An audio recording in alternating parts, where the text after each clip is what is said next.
Welcome back to Club 513's last video for the month of October. Remember, we've been studying about tell me what it is. Creator. God is the creator this month. So this is going to be our last lesson for that. And remember our first week we talked about Genesis and the creation. Second week we talked about Job. Last week we talked about Elijah and King Ahab and the differences in worshiping the Creator versus worshiping things that have been that we created, that we made. So today we're going to be talking about how we've been created for Jesus. That's what this is all about. That's why we're here. This is what we do. Our verse for today, we're going to take this story from the book of Colossians. And it's Colossians 1:15 through 17. So I'm going to read that for you right quick. It says, "The Son is the image of the invisible God, the firstborn over all creation. For in him all things were created, things in heaven and on earth, visible and invisible, whether thrones or powers or rulers or authorities. All things have been created through him and for him. He is before all things, and in him all things hold together." Now I hope you recognize that verse, because where have you heard that verse before? Right, it's our memory verse for this month. It's our memory verse. So I want to start by asking you a question, or a few questions, and I'll let you guys can pause the video or whatever and have the kids answer these questions. But the first question is, have you ever received a letter in the mail from someone? So talk about that for just a second. Let everybody share if they've ever received anything in the mail from someone. Now talk about who it was from and what did it say? What was it that they were trying to make sure you knew in that letter if you've received one? So talk about that. Pause for a minute and talk about that.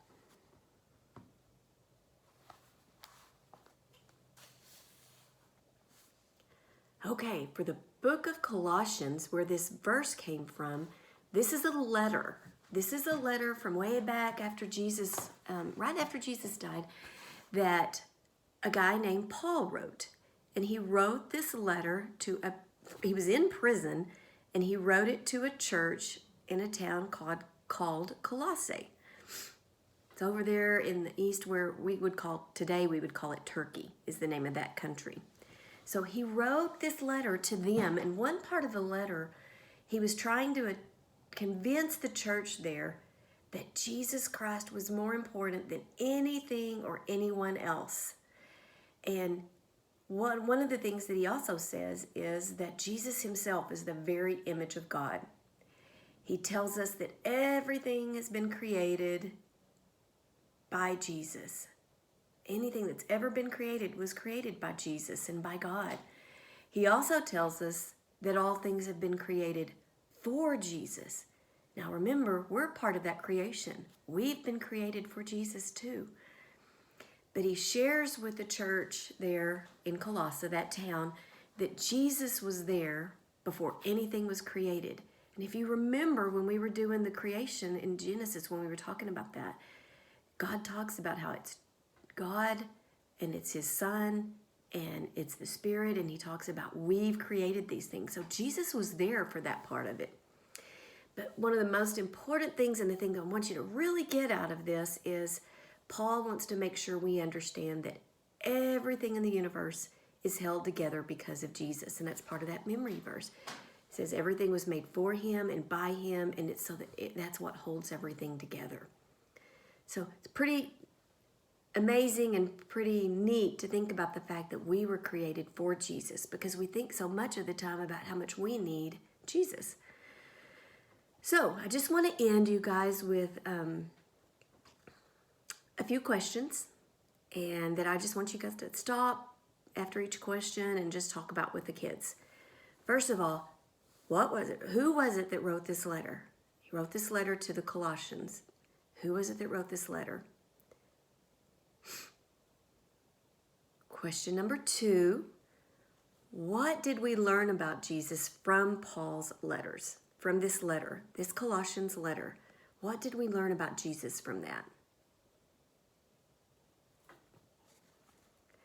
Number 3, Where was Jesus when God created the earth? Number 4, what was Jesus doing during creation?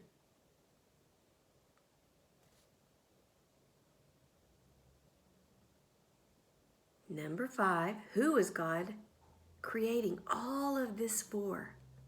I think that's the coolest part of it for me.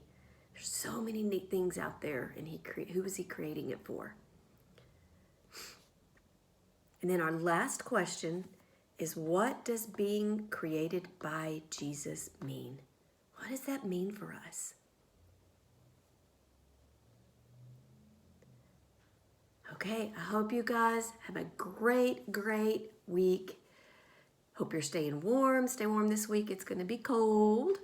And just remember as you go through the week, look at the things. If we get snow, look at that snow and think about the fact that, man, God created all this. He made all this happen, and he did it for me. And enjoy that snow and enjoy the cold and enjoy all the things. And sometimes that's hard for me because I don't like the cold. All right, you guys have a good week. We miss you. We love you. And we'll see you soon. Bye.